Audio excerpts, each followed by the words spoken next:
ఎన్నడన్నా చూసిండ్రా? టీవీలో చూసుడు కాదు, నిజంగా చూసిండ్రా? ఎన్నడూ ఎవరికి కనబడలే. 5 ఏళ్లు ఎంపీగా గెలిచినాడు. ఏం చేయాలి? అన్ని మండలాలు పోవాలి, పట్టణాలు పోవాలి, జెడ్పీ మీటింగ్ అటెండ్ కావాలి, మండల మీటింగ్ అటెండ్ కావాలి, అదేవిధంగా మున్సిపల్ మీటింగ్ అటెండ్ కావాలి, అన్ని సమావేశాలు హాజరు కావాలి. వినోద్ అన్న 2014 నుంచి 19 వరకు ఎంపీ ఉండే.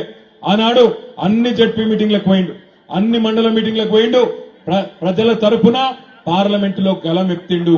అట్లాంటోడు ఎంపీ ఉండాలి తప్ప ఇలా గాలి తిరుగుడు తిరుక్కుంటా, ముస్లింలను తిట్టుకుంటా, హిందూ హిందూ అనుకుంటా, కేవలం మత పిచ్చి మాత్రం తప్ప ఒక్క బుడ్డ పైసా పనికిరానోడు మనకు పార్లమెంట్ సభ్యుడిగా ఉండు అవసరమా?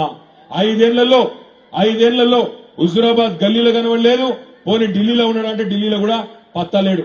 యాడున్నాడు రాబోయే అంటే గాలి తిరుగుడు తిరుక్కుంటా, మసీదులు దవ్వుదాం, శవం వెళ్తే మీకు, శివం వెళ్తే మాకు అని సొల్లు డైలాగులు కొట్టుకుంటా 5 ఏళ్లు పిల్లలను ఆగం చేసుకుంటా తిరిగిండు తప్ప బుడ్డ పైసా పని చేయలేదు. పార్లమెంట్ సభ్యుడు అనేటోడు పార్లమెంట్ లో ప్రశ్నలు అడగాలి, కేంద్ర ప్రభుత్వంకి వెళ్లి పైసలు తేవాలి.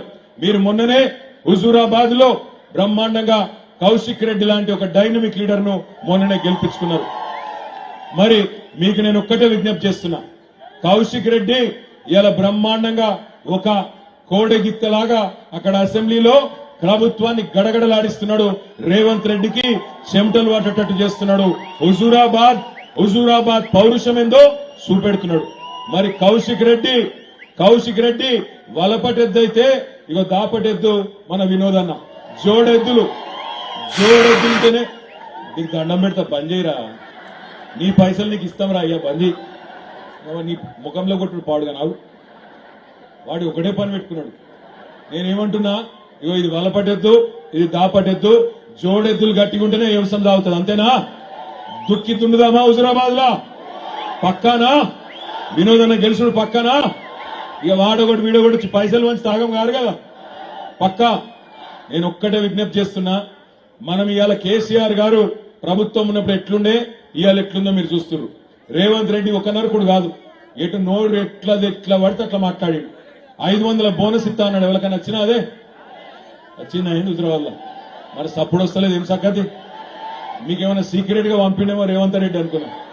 500 బోనస్ వచ్చిందా? 2 లక్షలు రుణమాఫీ అయిందా? తులం బంగారం వచ్చిందా? రంజాన్ తోఫా మిలాకే ఆప్కో? రంజాన్ తోఫా లేదు, బతుకమ్మ కానుక లేదు, క్రిస్మస్ కానుక లేదు, ఏది లేదు, ఏమిట్లకేది లేదు. ఎన్నెన్ని మాటలు చెప్పిండు. కోడళ్లుంటే, మా ఆడపిల్లలుంటే నెలకు 2500